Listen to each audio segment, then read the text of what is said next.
गाय का तीसरा पुत्र।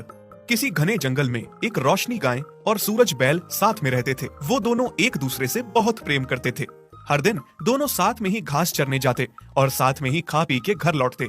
दोनों के बीच में विश्वास और भरोसा भी खूब था। एक दूसरे से बहुत ही प्यार करते थे। कुछ समय के बाद ही रोशनी और सूरज दो पुत्रों के माता पिता भी बन गए। दोनों पुत्र राम और श्याम माता पिता की तरह एकदम हट्टे कट्टे और तंदुरुस्त थे। जब रोशनी ने बच्चों को जन्म दिया तो सूरज ने उससे कहा, अब से तुम खाना खाने बाहर मत जाना।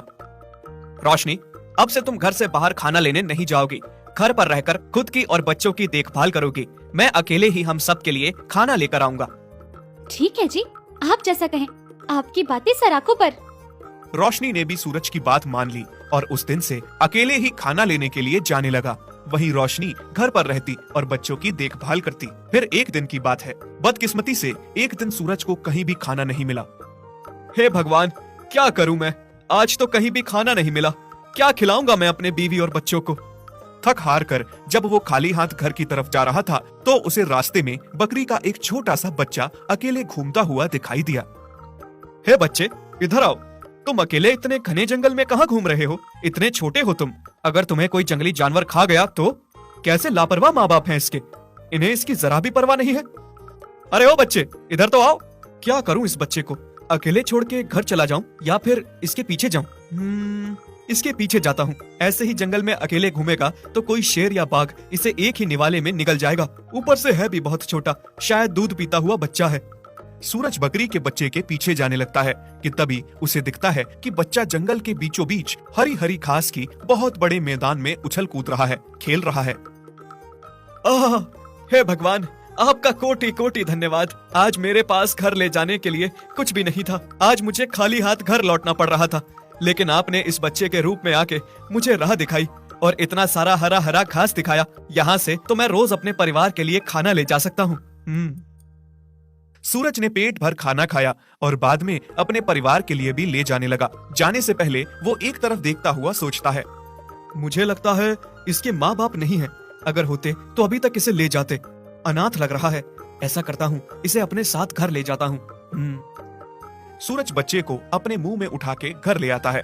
रोशनी के पास पहुंचकर उसने सारी बात बताई कि किस तरह उसे रास्ते में ये बकरी का बच्चा मिला।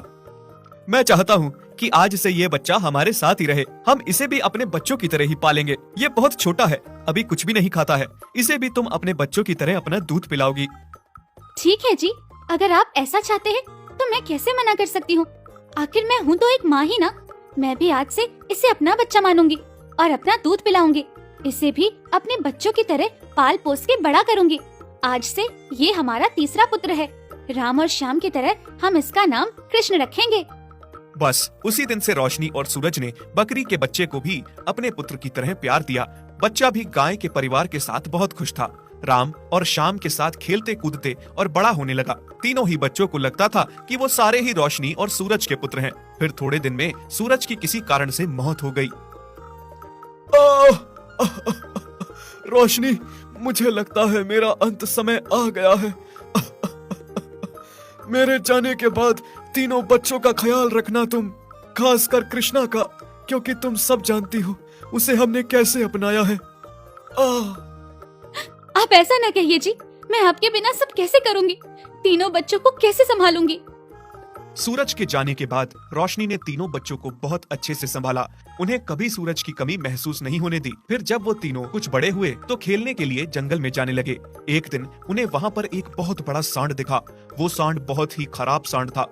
आते जाते जानवरों से जानबूझकर छेड़ता था, उन्हें मारता था। जैसे ही उसे राम, श्याम और कृष्णा देखे तो वो सांड तीनों बच्चों को मारने के लिए भागा। राम और श्याम दोनों पहले से ही हट्टे कट्टे थे। उन्होंने अपने बाप से कसरत सीखी हुई थी। वो दोनों ने सांड को खूब मजा चखाया, उसे बहुत मारा।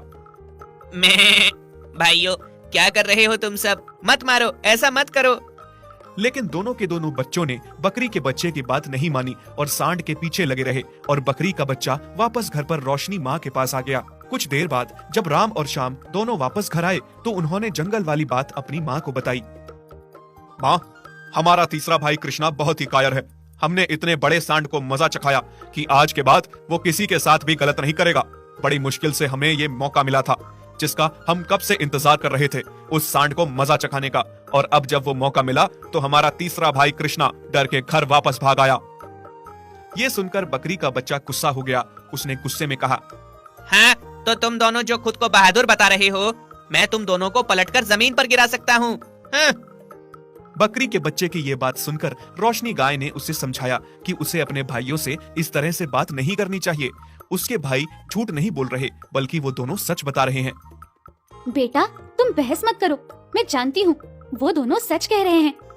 माँ की बात सुन के बकरी के बच्चे को अच्छा नहीं लगा। गुस्से में उसने कहा, तो क्या आपको भी लगता है कि मैं डरपोक हूँ और सांड को देखकर डर कर भाग गया? हाँ, अपने दोनों बच्चों पे आपको इतना यकीन है और मुझ पर भरोसा नहीं है, इसका मतलब आप मुझसे प्यार नहीं करती।